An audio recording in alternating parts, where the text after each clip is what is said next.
Assalamualaikum warahmatullahi wabarakatuh. Bismillahirrahmanirrahim. Alhamdulillahirabbil alamin. Wassalatu wassalamu ala asrafil anbiya'i wal mursalin. Sayyidina wa maulana Muhammadin wa ala alihi wa sahbihi wa man ihtada bihadihi ila yaumiddin.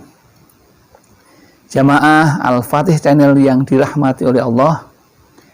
Pertama, mari kita bersyukur atas limpahan rahmat dan nikmatnya sehingga kita dapat bertemu dengan selamat tanpa halangan suatu apapun. Mari kita syukuri bersama dengan membaca kalimat tahmid. Alhamdulillahirabbil alamin. Sholawat dan salam semoga tercurah keharibaan Nabi Muhammad SAW dengan kita membaca sholawat qorobah. Bismillahirrahmanirrahim.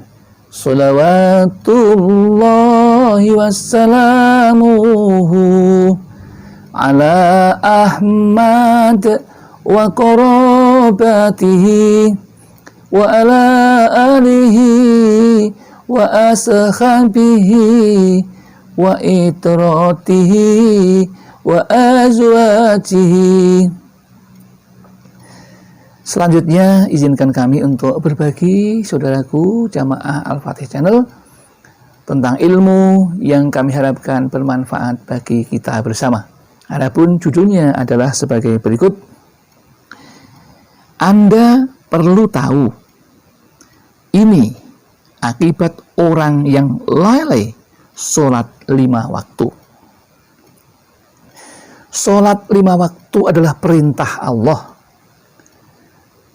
Kalau kita beriman, perintah Allah itu tentu akan kita laksanakan. Karena setiap perintah yang disampaikan untuk dilaksanakan, tentu ada imbalannya. Kalau disuruh, pasti ada kebaikannya. Maka mari kita laksanakan.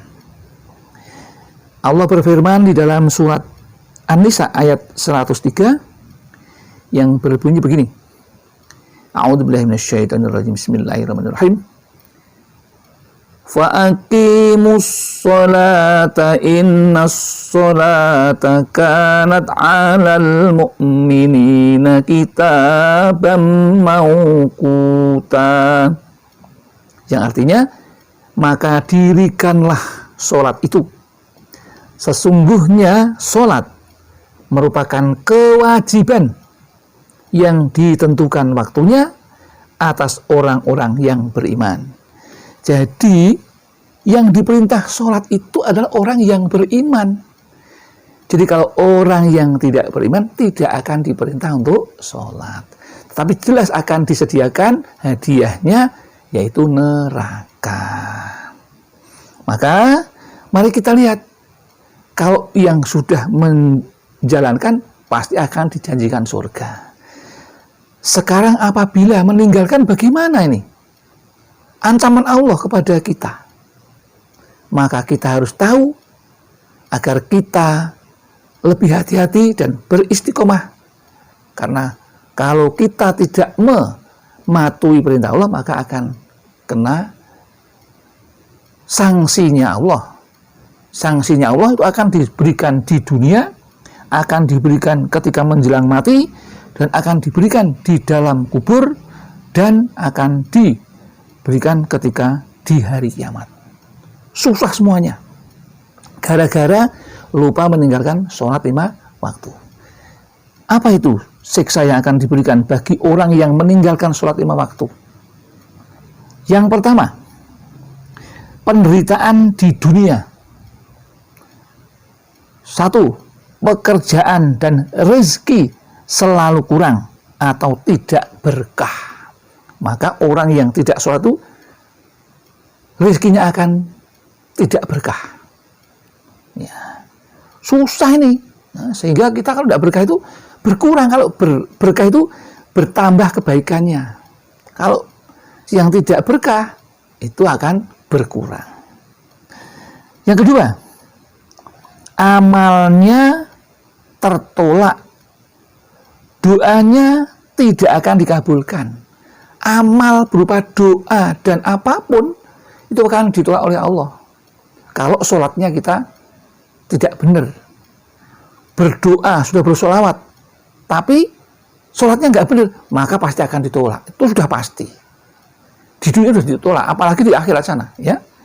Yang ketiga, bukti kebaikan di mukanya tidak ada. Dari itu dibenci masyarakatnya. Jadi orang yang meninggalkan sholat itu, maka akan tidak ada kebaikan pada dirinya, baik di masyarakat maupun bagi Allah Subhanahu wa ta'ala. Itu ketika di dunia. Besok ketika menjelang maut, masih di dunia, ketika akan mati. Yang pertama, siksanya, nyawa keluar atau dicabut dalam keadaan dahaga. Meninggal, ketika meninggal itu dahaga, ngelak. Itu orang yang lalai sholat besok. Orang yang menjalankan sholat maka akan kenyang ketika. Kemudian yang kedua, siksa ketika menjelang maut atau meninggal itu, meskipun diminumi seberapapun, maka si mayat calon orang mati itu akan tetap lapar. Ya, akan lapar. Yang pertama akan dahaga, yang kedua lapar. Makan seberapapun akan tetap lapar. Yang ketiga, mencabut rohnya dengan sekeras-kerasnya. Maka orang yang tidak sholat itu biasanya ketika meninggalnya biasanya sulit keluar rohnya.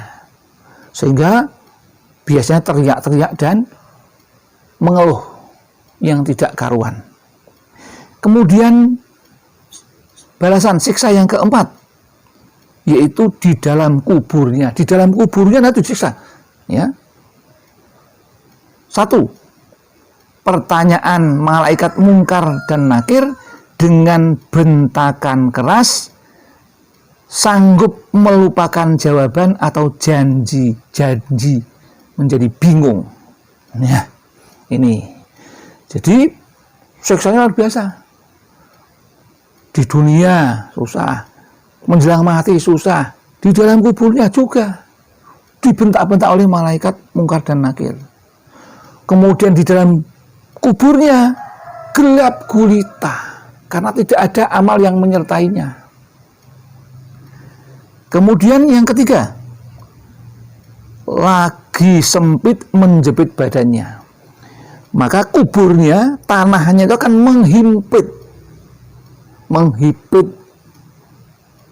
badannya sehingga tulang belulangnya menjadi hancur lebur. Ya. Karena dihimpit bumi. Seperti nyanyiannya Ida Laila itu, hancur lebur tulangnya, ya, hancur lebur tulangnya, remuk tulangnya. Ya. Kemudian besok ketika di hari kiamat, seksa lagi nih. Di hari kiamat, orang yang meninggalkan sholat akan 1, berat tanggungan hisabnya. Tanggungan hisabnya yang jelek itu menjadi berat, maka jelas akan jatuh ke neraka. Yang kedua, akan dimarahi Allah, ghadab Allah, ya, marah sekali. Maka kalau Allah marah, pasti diberikan siksa. Yang terakhir, yang ketiga, yaitu akan disiksa oleh api neraka. Itu hal-hal yang celaka.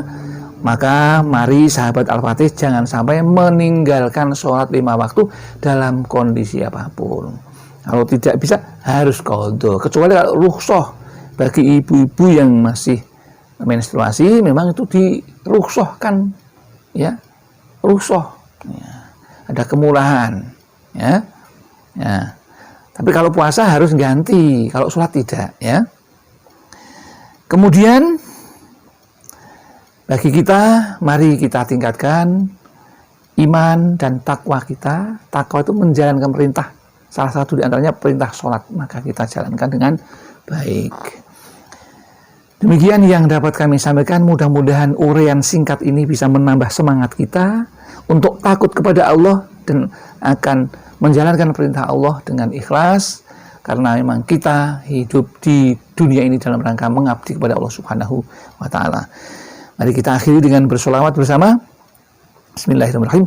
Salawatullahi wassalamuhu ala Ahmad wa qarabatihi wa ala alihi wa ashabihi wa itratihi wa azwajihi. Demikian yang dapat kami sampaikan. Ada kekurangan, kekhilafan, kami mohon maaf. Ada benarnya semata-mata Allah yang punya. Akhirul kalam, billahi taufiq wal hidayah wal inayah wal barakah. Assalamualaikum warahmatullahi wabarakatuh.